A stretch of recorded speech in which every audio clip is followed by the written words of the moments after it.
बनवल कैसन रामन हो दिल टूटल बा हे आज ना तो काल हो दैयान हो सोची कर कैसे प्यार दिलवा बनवल कैसन रामन हो दिल टूटल बा आज ना तो काल हो दैयान हो सोची कर कैसे प्यार कर कैसे प्यार सोची कर कैसे प्यार रातियों में लागो तना मनवान हो याद आवे बारे बार दिलवा बनवल कैसन रामन हो दिल टूटल बा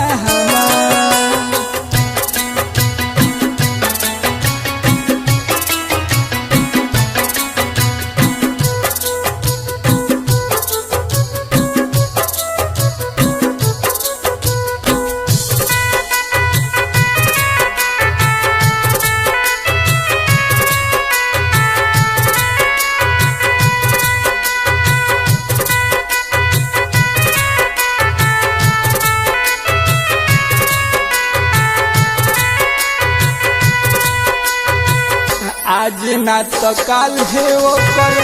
होई सगाई दिलवा में बसे वाली दूर चली जाई है आज ना तो काल है ओकर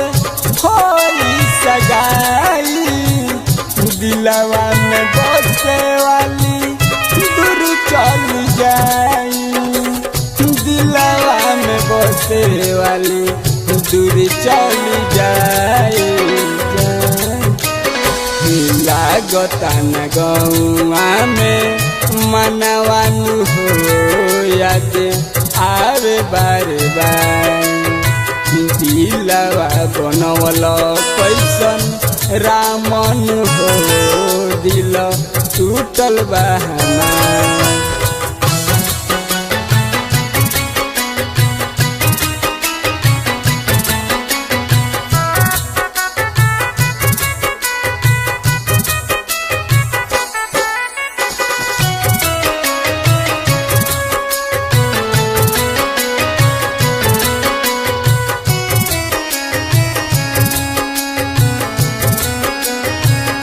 तोहरो तो होई कोई दिलवा के राजा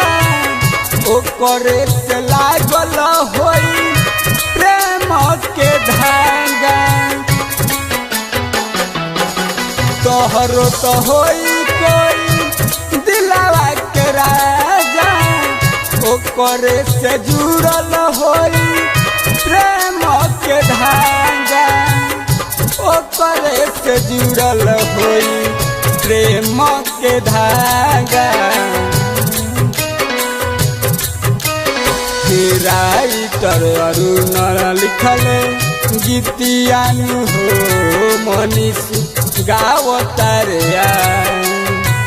दिलवा बनवल कैसन रामन हो दिल टूटल बा हमार